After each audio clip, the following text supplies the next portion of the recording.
नमस्कार और स्वागत है इस खास चर्चा में। आज हम आयुर्वेद की गहराइयों में उतर रहे हैं और एक ऐसी जड़ी बूटी पर फोकस करेंगे जो शायद उतनी आम ना हो, पर जिसका महत्व बहुत है। जी। हमारा विषय है रासना। हाँ, जिसका वैज्ञानिक नाम है प्लूचिया लैंसोलाटा। हम जो जानकारी ले रहे हैं वो द थेरेप्यूटिक प्रोफाइल ऑफ प्लूचिया लैंसोलाटा नाम के एक दस्तावेज से है। आज का हमारा मकसद सिर्फ ये जानना नहीं है कि रासना क्या है, बल्कि ये समझना है कि आयुर्वेद इसे इतना जरूरी क्यों मानता है, खासकर दर्द और जो वात वाली दिक्कतें होती हैं उनके लिए। बिल्कुल। हम इसके गुणों, इसके काम करने के तरीकों और इसके इस्तेमाल की परतें खोलेंगे उन लोगों के लिए जो कम समय में ठोस जानकारी चाहते हैं। जी हाँ। तो चलिए शुरू करते हैं। पहला सवाल जो दिमाग में आता है, इसे रासना ही क्यों कहते हैं? क्या इसके और भी नाम हैं? बिल्कुल। आयुर्वेद में क्या है ना, नाम अक्सर उसके गुण या वो कैसा दिखता है उस तरफ इशारा करते हैं। अब रासना शब्द को ही लें तो इसके कई मतलब हो सकते हैं। एक तो ये कि इसके पत्ते जीभ यानी रसना जैसे दिखते हों। अच्छा, जीभ जैसे। हाँ, कुछ वैसा। दूसरा ये भी हो सकता है कि ये रस आदि धातुओं को, मतलब जो हमारे शरीर के टिश्यूज हैं, उन्हें बढ़ाने में मदद करता हो। और एक बहुत ज़रूरी संकेत ये भी है कि जो वात रोगों से परेशान होते हैं ना, वो लोग इसका खास तौर पे इस्तेमाल करते हैं। अरे वाह, मतलब नाम में ही उपयोग का इशारा छिपा है। और कोई नाम है इसके? हाँ हाँ, कई और नाम भी हैं। जैसे एक नाम है युक्ता। इसका मतलब है कि ये कई अलग अलग रोगों में काम आता है, यानी काफ़ी वर्सेटाइल चीज़ है। फिर सुरभि और सुगंधा जैसे नाम भी हैं, जो बताते हैं कि इसमें शायद कोई हल्की सी खुशबू होगी। ओके। और एक और दिलचस्प नाम है एलापर्नी। इसका मतलब हुआ कि इसके पत्ते शायद इलायची के पत्तों जैसे लगते होंगे। तो ये सारे नाम मिलकर मतलब इसकी एक पूरी तस्वीर सी बनाते हैं। ये तो वाकई बहुत दिलचस्प है कि पुराने नामों में इतनी सारी जानकारी छुपी होती है। अच्छा, अब अगर बात करें कि ये मिलता कहाँ है, ये पौधा उगता कहाँ है नेचुरली? रासना जो है वो मुख्य रूप से भारत के उत्तरी और पश्चिमी हिस्सों में मिलता है। जैसे ऊपरी गंगा के मैदानी इलाके हो गए, पंजाब, राजस्थान, गुजरात, इन राज्यों में। अच्छा। और ये अक्सर थोड़ी रेतीली या हल्की नमकीन मतलब सेलिन मिट्टी में ज्यादा पनपता है। और ये कॉम्पोजिटे परिवार का पौधा है। रेतीली और या नमकीन मिट्टी में उगने वाला। तो अब सवाल ये उठता है कि भाई ये काम कैसे करता है? क्या आज की साइंस ने इसमें कुछ खास केमिकल तत्व ढूंढे हैं? हाँ बिल्कुल। रिसर्च ने इसकी पत्तियों में कुछ जरूरी कंपाउंड्स पहचाने हैं।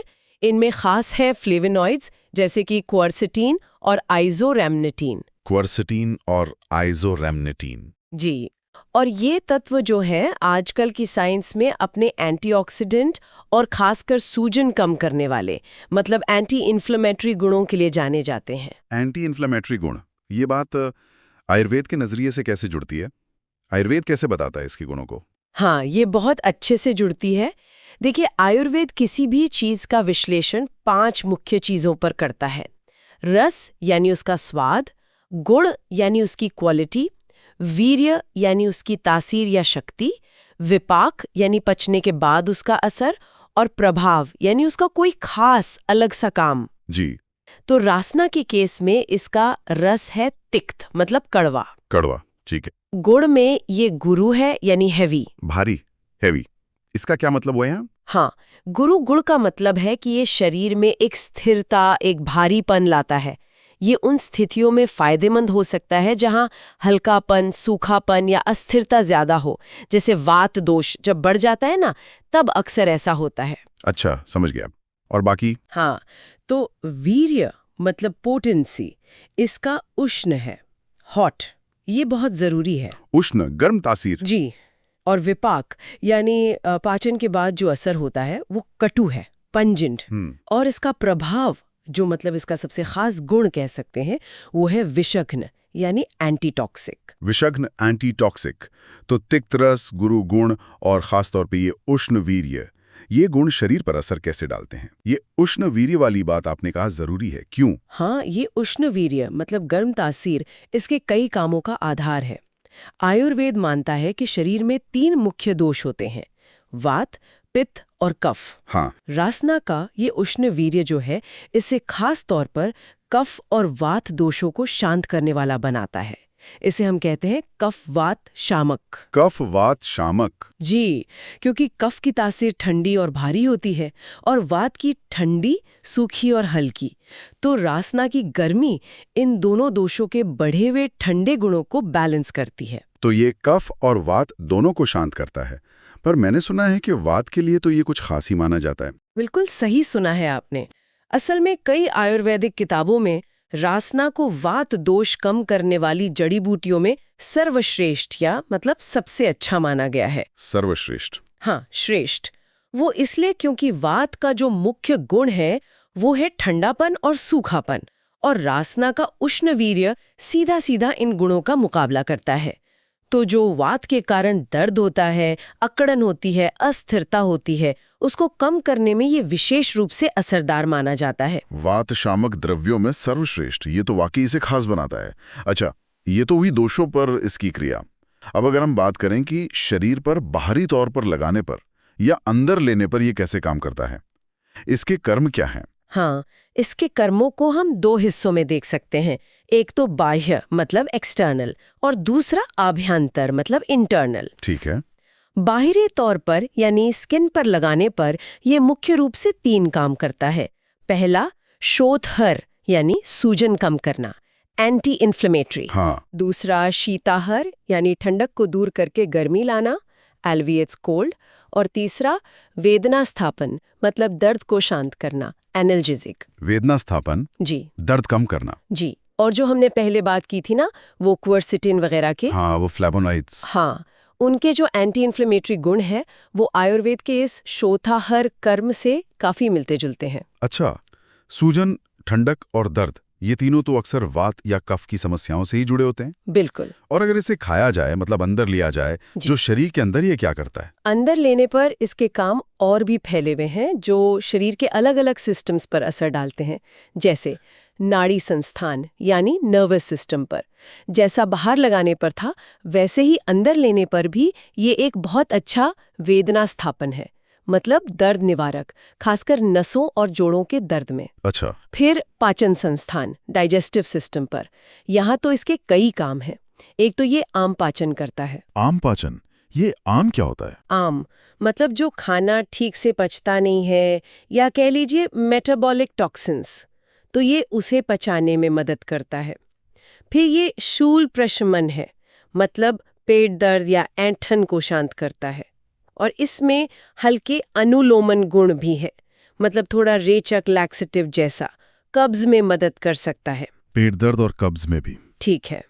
फिर रक्त वह संस्थान यानी सर्कुलेटरी सिस्टम, इसका जो तिक्त रस है ना, कड़वा स्वाद, वो इसे रक्त शोधक बनाता है, मतलब खून साफ करने वाला। खून साफ करता है? जी।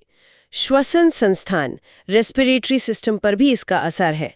ये कासहर है यानी खांसी कम करता है, और श्वासहर मतलब सांस की तकलीफ या दमे में राहत देता है। खांसी और दमे में भी? वाओ। शरीर का तापमान यानी बॉडी टेम्परेचर, ये ज्वर घन है, बुखार कम करने में मदद करता है, खासकर जब बुखार आम या वात कफ दोष से जुड़ा हो।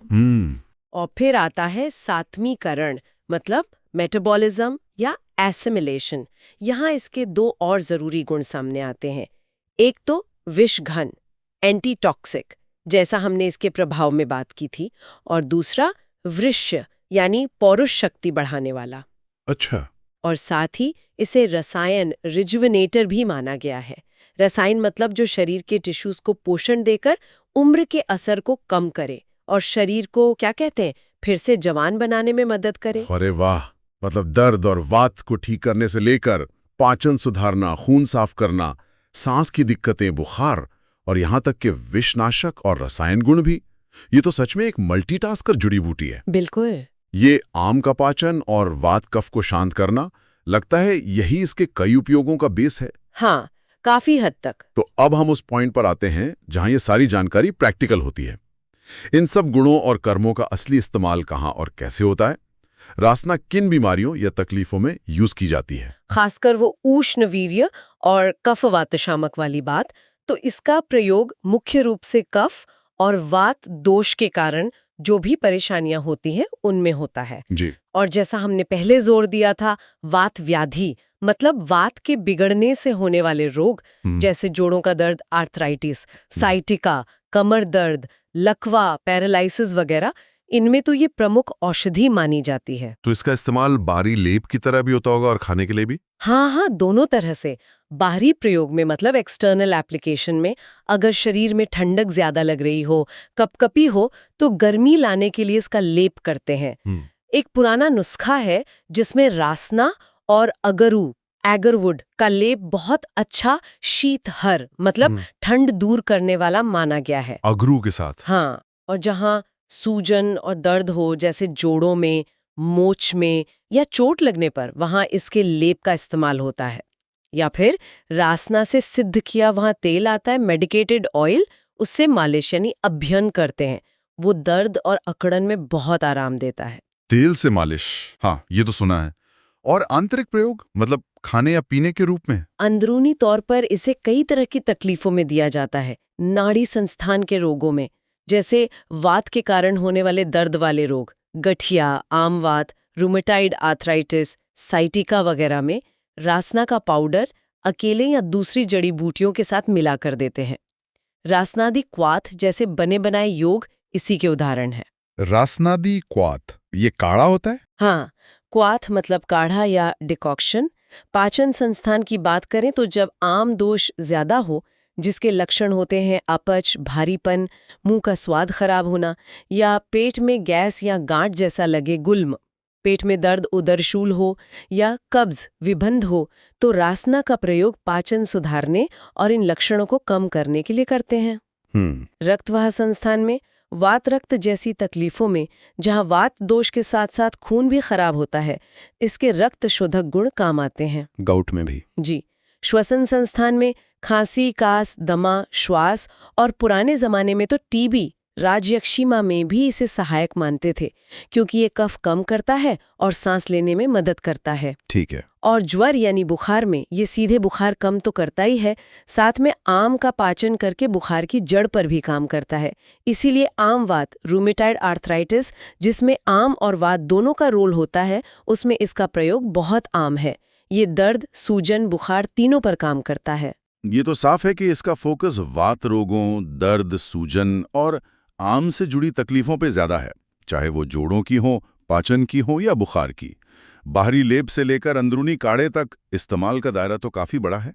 अच्छा, स्रोत में कुछ खास आयुर्वेदिक योगों मतलब फॉर्मुलेशंस का भी जिक्र था शायद? हाँ, बिल्कुल। स्रोत में कुछ मुख्य आयुर्वेदिक योग बताए गए हैं, जिनमें रासना एक मेन इंग्रेडिएंट है। ये है 1. रासनादी क्वाथ। ये एक काढ़ा या डिकॉक्शन है, पानी में उबालकर बनाते हैं। क्वाथ क्या है? शरीर में जल्दी अब्जॉर्ब हो जाते हैं, तो अक्सर वात रोगों या आम पाचन के लिए दिए जाते हैं। 2. रासनादी तेल। ये एक मेडिकेटेड तेल है। तिल के तेल या किसी और बेस ऑयल में रासना और दूसरी जड़ी बूटियों को पकाकर इसे बनाते हैं। इसका इस्तेमाल ज्यादातर बाहरी मालिश के लिए होता है, दर्द, सूजन, अकड़न दूर करने के लिए। जी। 3. रासनादी घृत। ये एक मेडिकेटेड घी है। आयुर्वेद में घी को एक बहुत अच्छा अनुपान या कैरियर मानते हैं, जो जड़ी बूटियों के गुणों को शरीर के गहरे टिश्यूज तक ले जा सकता है। इसका प्रयोग अंदरूनी तौर पर पुराने वात रोगों या नर्वस सिस्टम को ताकत देने के लिए किया जा सकता है। क्वाथ, तेल, घी, ये अलग अलग रूप दिखाते हैं कि कैसे आयुर्वेद एक ही जड़ी बूटी को अलग अलग तरीकों से इस्तेमाल करता है, ताकि उसकी ताकत सही जगह, सही तरीके से पहुंचे। बिल्कुल सही। तो इस पूरी बातचीत का निचोड़ क्या निकलता है?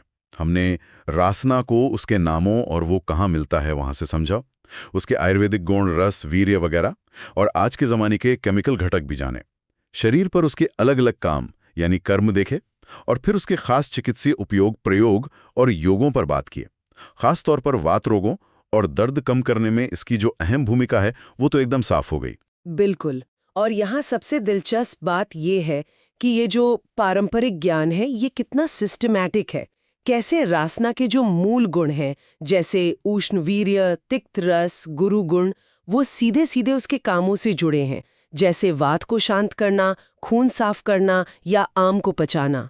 हाँ, ये कनेक्शन तो है। और फिर ये काम सीधे उसके चिकित्सीय उपयोगों का आधार बन जाते हैं।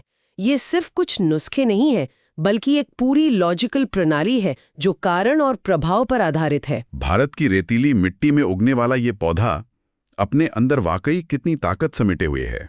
इसी विचार के साथ रासना पर हमारी ये गहन चर्चा यहीं समाप्त होती है।